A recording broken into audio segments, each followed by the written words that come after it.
Hey guys, welcome back to the Small Engine Nation channel. My name is Phil. Today I'm going to be showing you how to completely tear down and reassemble a Nikki carburetor. This is a dual barrel carburetor, and this came off of a 20 horse Intech overhead valve Briggs Stratton engine. It also does have the twin cylinder overhead valve design for those of you wondering. So what we'll first do is start from the back side with this air filter intake box, I guess you can call it. I'm not too specific with the correct terms, but first socket you'll need just a 1/4 inch ratchet and a 7/16 socket, preferably a deep well socket to remove these nuts here. So we're going to go ahead and do that first. Go ahead and remove the the 4 nuts there.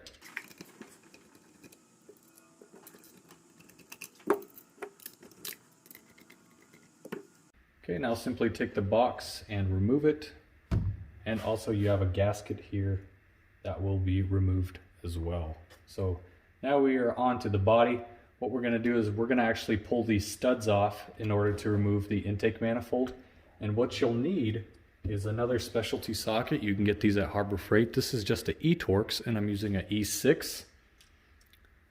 What we're going to do is we're just going to take our E6 Torx and remove the studs.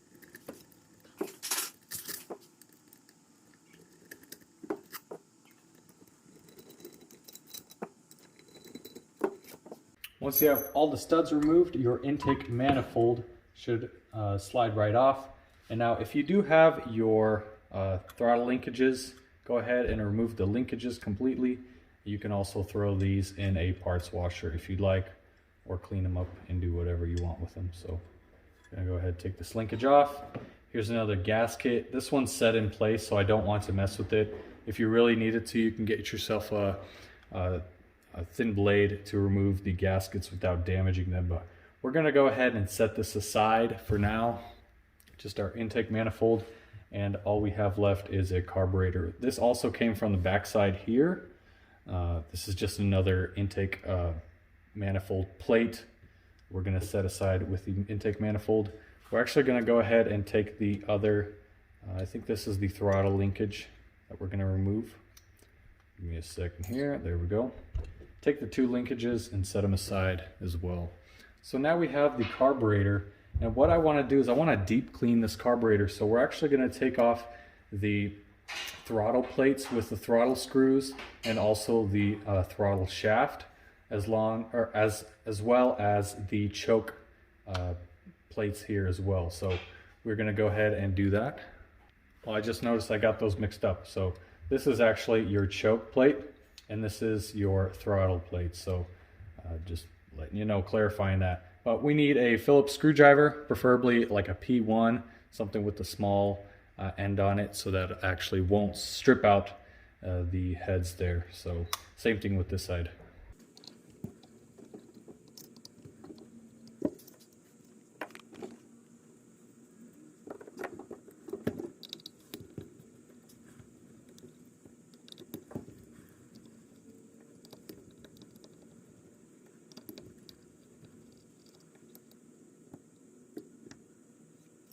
Now that we got both shafts in place, plates out of the carburetor, we're going to go ahead and start with the back side here. We got a little covering for all of the passageways. We're going to go ahead and remove that covering.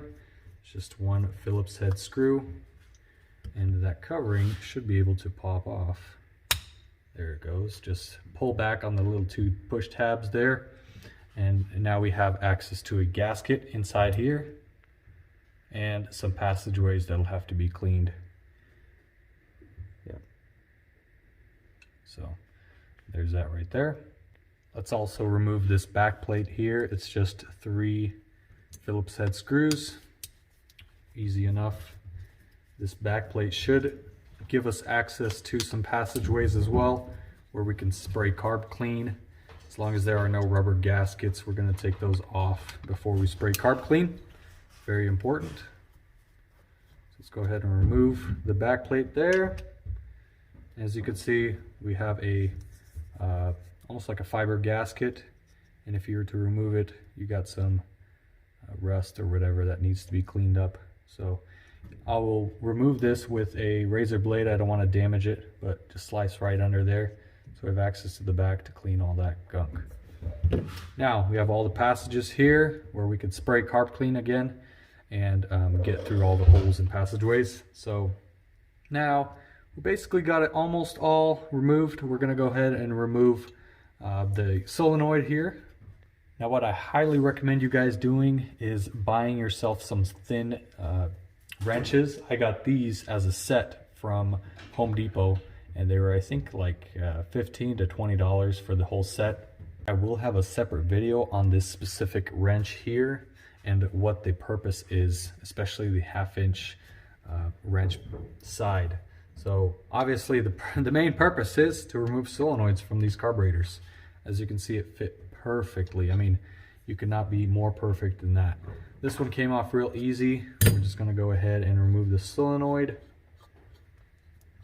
should thread right off. So there is your solenoid. Go ahead and set that aside. And now we have 2 screws that hold the float bowl in place on the carburetor. Go ahead and remove the 2 screws. And there is a gasket here. As you can see, someone tightened the solenoid too tight to where the gasket is just crammed. So we're gonna have to replace that gasket, but that's just in a separate repair. After you got the 2 screws out, you can go ahead and simply take off the float bowl. And now we have our housing for the main jet that can be removed. As you can see, there is an O-ring that looks pretty shot. And we also have our main jet that looks like someone has been in here already, tried to clean it, probably stripped that main jet. We will try to remove it, but it looks like, I think I just saw some light pass through. Let's get a flashlight to see if it's clogged. So let's see if this main jet is clogged in its housing. As you can see the light right through there. It is not clogged, so we are good. I won't be removing the main jet. It's almost as simple as just getting a thin blade screwdriver that fits perfectly in there. And be careful not to strip it out. You can spray some PB Blast if you'd like, but I'm not going to attempt it because I can already see that this main jet is stripped out. So go ahead and set this aside. And now continuing on, we got our float with a pin, and already I can see someone has been in here and stripped out the pin. Looks like it might have been jammed or something, but we're gonna go ahead and try to hammer it out lightly. If we can't hammer out that pin to remove the float, we are going to get some vice grips or something to remove it. So let's go ahead and get the pin out.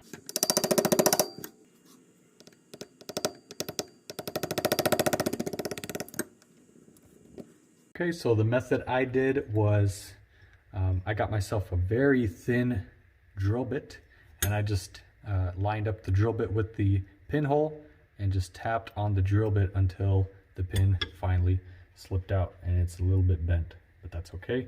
I did not cause this. Someone else bent it. Someone else was in here already, so let's go ahead and continue. You can simply remove the float and the needle should come off. Well, it was. Let's go ahead and take the needle out. Let's get ourselves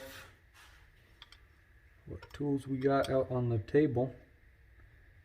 You know what? Just gonna flip this carburetor. There's the needle.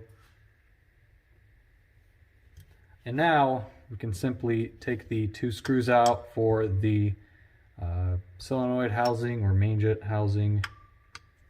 Actually, no, this will be the emulsion tube housing. Sorry about that. Forgot there are emulsion tubes. Go ahead, take the 2 screws out on sides. And now your housing can be simply removed. And there are your 2 emulsion tubes. So the passages look clear to me.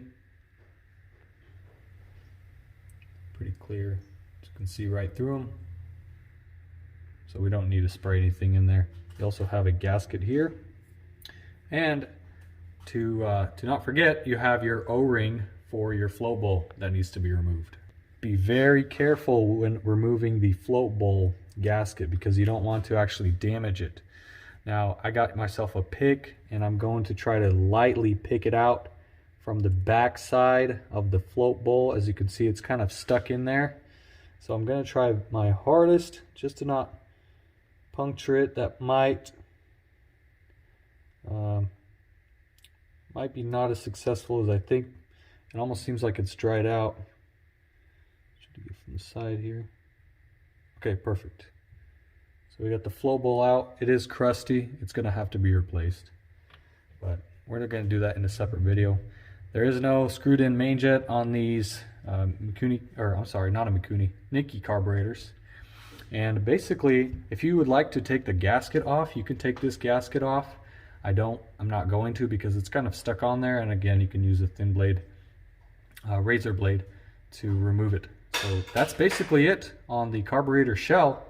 So honestly, you guys can take all these parts now. If you have an ultrasonic cleaner, you can go ahead and throw them into the ultrasonic cleaner. Just do not spray any carburetor cleaner on any gaskets, because they will stretch and become flimsy, and just you're basically ruin the gaskets by spraying the carb cleaner on there. But it'll eat away and just cause leaks and whatnot. So go ahead, you can throw all these parts in the cleaner, clean them by hand if you'd like, and we'll get back with you on reassembly. So after you've cleaned all of your parts, let's go ahead and reassemble this. We're going to go ahead and do what we did, just backwards. We have our emulsion tube cover. Go ahead and install it. Now, before you install it, the smaller holes will go, or the bigger holes will go over the emulsion tubes.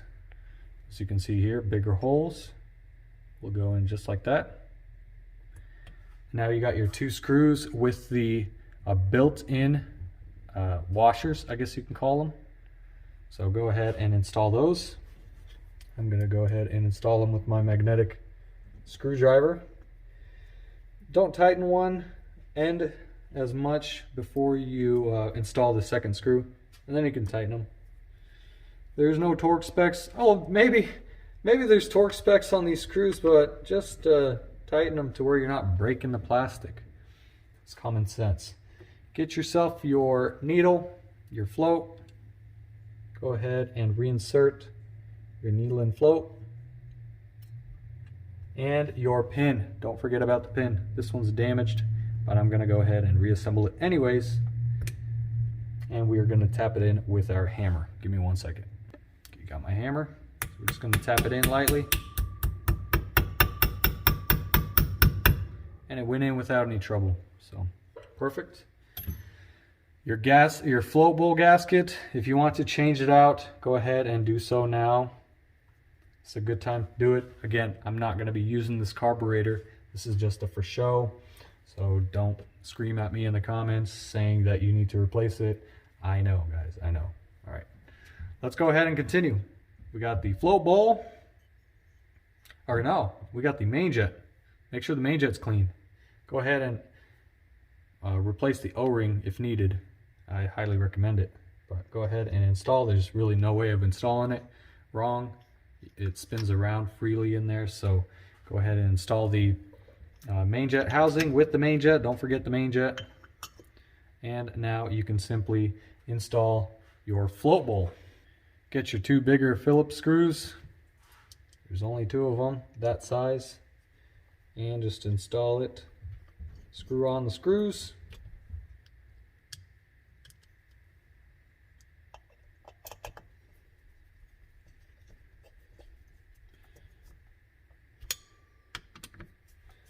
And just tighten them so they're tight. All right, now next the solenoid. Now this is a little bit tricky. You're gonna have to push down onto the float bowl with the solenoid and thread it in at the same time. If you don't do that, then you might run into just a free spinning solenoid. So now this is where the thin wrenches come in handy. Go ahead and install your 1/2 inch right inside on your solenoid and just tighten the solenoid just a little bit to where you're not crushing the washer gasket like someone else did prior to me. It was not me, I promise you. All right, now this, I don't know what this is called, honestly. I don't know these specific terms. I'm not your expert, but I just know how to repair these things. So go ahead and put this, we can call it the passageway cover. Let's just call it that. Passageway cover, go ahead and install your screw that came off of it. There's only one way of installing this cover, so just the way I did, and thread, screw in your screw there. All right. Moving on to the top, we have our back plate that hides the passageways. 3 screws on top, same size, same thread. If the threads aren't going, you might have the wrong screws. But always group your screws together to where you know where the screws exactly came from. I obviously grouped these 3 screws right by the plate, so that way I know where they go. And just tighten them up. Okay. Now we can install our shafts. So we have our throttle shaft and we have our choke shaft. Let's go ahead and install the throttle shaft first. It goes in like so. The L will line up with the screw there. I call it an L, but as you can see, that's how it goes. And it'll go backwards like that. So you do not install it upside down like this. This is not how it goes. So you'll just run into issues. It's got the flat side's got to be up like that, so we can actually install our plates. Now these plates are chambered. As you can see, they're cut at an angle, and they will go on just like so. If you don't know which way they go, look at to where they made a mark. If you've already cleaned those marks off, they just go, the chambered end comes in like this. So as you can see, a slight angle, if you can see there, it's chambered. So it's gonna go in like so. We're gonna go ahead and install them. And let me get you a close up here of what I'm doing. Just getting real close up here so that you can see what I'm doing.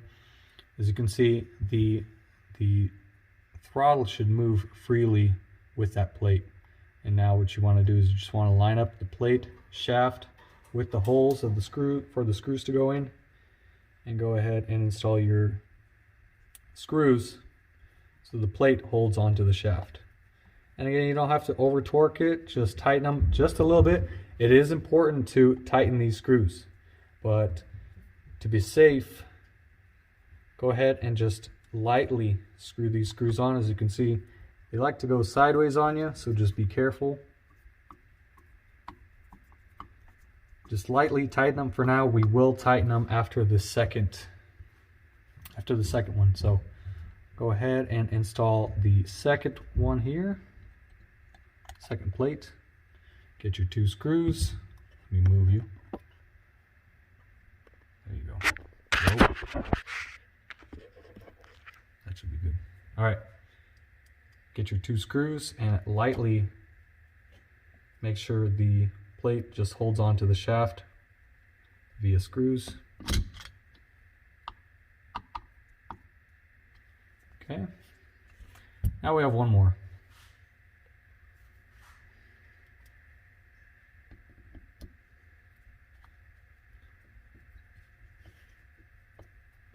Now, I can't emphasize enough, you need to tighten these screws.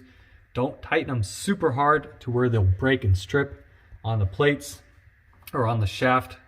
So what you want to do is you just want to tighten them up to where you can't turn no more with your fingers. Not with your fist, not with your full forced hand, just with your fingers on the screwdriver. That should be tight enough to where the screws will not vibrate out. All right, well, we got those, and then you can test it by engaging your throttle. As you can see, it closes fully and it opens fully as well, no problems. So now moving on to the choke. Let's go ahead and move you just a little bit to show you here. If you have not installed your passageway cover there, again, I'm not sure the right term, but make sure to install this before you install your shaft, because you need to install that screw and you won't be able to because the shaft sits like that. So go ahead and insert your shaft, your choke shaft. It'll go all the way back. And you want to set it probably at that angle right here. You can flatten it out if you'd like. Now, these have four holes. If you don't know which one, look at where the wear marks are. Obviously, the plate was holding here. And also I have some lines on the back, so I know this is the back side. We're going to go ahead and install the plate. And as you can see, it almost seems like the plate doesn't line up. What you need to do is you actually need to pull back on the choke shaft in order for the screws and holes to line up with the holes on the plate. So again, same thing like we did. Go ahead and just lightly install your screws for now, just to hold the plate to the shaft on one end so we can install the other end. Whew. All right, and now finger tight, like so. Now play with your choke here, and it should open and close by itself, no issues, no jamming, no nothing like that. As you can see, it lines up perfectly. All right, let's move on. Now it's time to install your intake manifold, and if you have not installed the gasket or brand new gasket, go ahead and do so. It's just a gasket with the two tabs. The two tabs go up. So now what we have to do is you want to get your plate here. This is just your intake plate. This is going to go right here. It obviously doesn't hold by itself, so you're going to have to hold it when you install your carburetor. Line up the holes here, and there's no wrong or right way of installing this plate here. They're both the same on both sides, so don't confuse yourself which way it'll go. You also have a gasket on the back side of the carburetor. I did not remove it in the video, but go ahead and install one if you haven't already. Two tabs go up again. Now what you want to do is take both ends, hold the plate, and take your carburetor and just put your carburetor on top like so. And now take one of your studs and feed the stud straight through, line up the holes. Let's see. Okay, it should drop all the way down. Let's see what I'm doing wrong. Okay, line up the holes and go ahead and thread one of your studs on just to kind of hold everything in place. Go ahead on the opposite side, do the same. And again, quick tip, star side goes up. So the star goes up. Make sure your screw lines up with all the holes. Just straight down and go ahead and finger tighten it. Do the same with the other ones. Kind of just wiggle them in, they'll fall right through if everything is lined up. Same thing with the fourth stud there. Now get your E-Torx ready. We are going to be tightening up the studs here. Again, I'm using an E6. Make sure you set it to tightening, and you don't have to tighten these like crazy. You do not want to strip the star stud there, so just go ahead and tighten them to where everything is held in place. There is probably a torque spec on this. I'm not too sure. If you do know, post a comment down below. All the viewers would much appreciate that. Now that we have installed the intake manifold, what we're going to do is install this air filter holder cover box, whatever it's called. Now, what I like to do is I like to install the gasket first. Obviously, the holes line up with the holes on the carburetor, and we can simply install the air filter thingy right on top. Now take your nuts and thread on the nuts by hand that hold the air filter thing onto the carburetor. If you know the name of it, and I obviously can look up the name, but if you just know the name off the top of the head, go ahead and tell me in the comments down below. Do not look it up. I'll probably look it up and understand what it is by that time. So go ahead, thread on the nuts, take your 7/16 socket and tighten up the nuts. Again, it's probably a torque spec. I'm not too sure what it is. I am just smart about it, and I tighten them to where they're not stripping anything out, and they hold everything in place. So Oh, okay. All right, now we can install our linkages for our throttle and our choke. This link here with the L bends will go on the right side. As you can see, we should have probably put these before we put the intake manifold, but that's okay. It'll just go in just like that. And the curved ends, like so, this rod will go on the back side here. Let me show you there how I'm gonna do this. So I just pull it straight through like that. And now you got both rods on the ends there. What's left is to mount your intake manifold using the 4 screws here, but before you do mount it, go ahead and reassemble or reconnect your linkages to your throttle and your choke linkages, and also connect your carburetor solenoid. And then you can install the T30 screws onto the engine, install the intake manifold onto the engine. So I hope you guys enjoyed this video. Let me know what you guys think, what I should have done differently. But I don't think I could have done anything differently. Maybe know some terms a little bit better, but whatever. I think you guys get the point.